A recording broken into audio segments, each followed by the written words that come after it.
Pemilik toko ponsel yang diduga melakukan tindak penipuan data yang digunakan untuk pinjaman online mendatangi Mapolres Jakarta Timur pada Rabu sore. Mereka membantah membuka lowongan pekerjaan yang kemudian menggunakan data pelamar kerja untuk transaksi pinjol.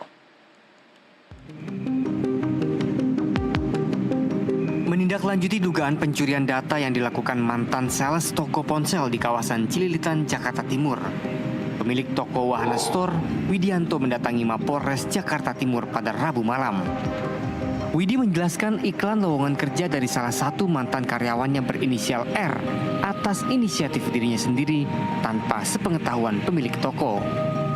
Menurut Widi, R yang menjadi terlapor sudah tidak lagi bekerja di tempatnya sejak bulan Mei lalu.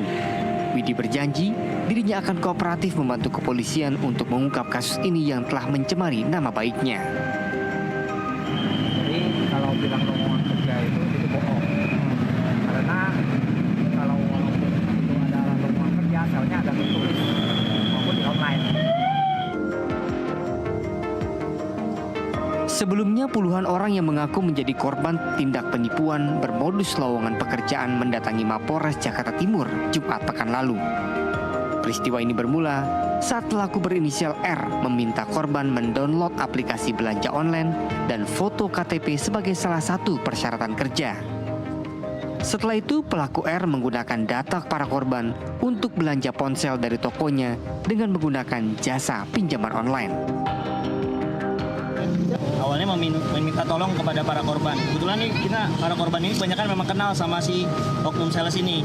Nah, biasanya latar belakangnya itu mayoritas teman sekolah dan tetangga. Bahkan ada saudara juga. Ya dia modusnya menawari pekerjaan untuk input penjualan. Nah, lalu setelah datang ternyata diminta KTP dan diminta handphonenya. Namanya mau ngelamar kerja kan kita pasti percayanya ya diminta KTP sama itu wajar lah ya. Ternyata tanpa sepengetahuan para korban ini, HP itu diinstalkan aplikasi pinjaman online dan cicilan online. Nah, setelah aplikasi itu berhasil terinstal dan si pelaku ini, si terduga ini baru memberitahu bahwa dia sudah menginstalkan itu. Jadi cicilan fiktif seperti itu. Jadi handphonenya nggak pernah diberikan ke kami. Ada alasan lain, dia pernah mengatakan bahwa HP itu sebenarnya sudah terjual secara offline. Namun untuk membantu rating penjualan, biar ada data di online, kita disuruh berpura-pura membeli handphone tersebut gitu. Tapi dengan jaminan bahwa dia yang bertanggung jawab seperti itu. Itu tapi setelah kita menyerahkan handphonenya itu. Nama sadar kalau ternyata ditipu tuh awalnya gimana Mas? Sadar ada tagihan kah atau seperti apa? Sadar itu ketika saya cek HP.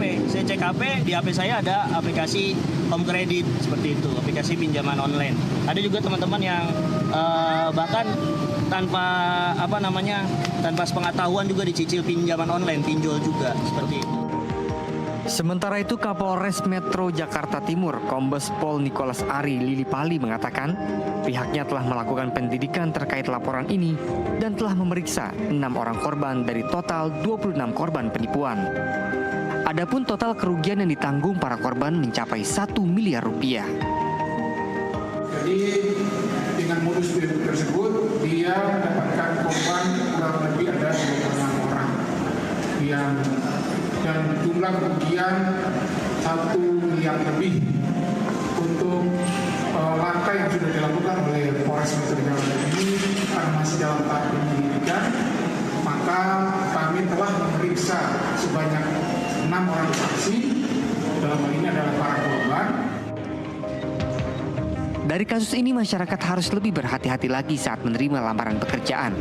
Apalagi jika terkait permintaan data pribadi yang tidak jelas penggunaannya. Dari Jakarta, jurnalis NTV melaporkan.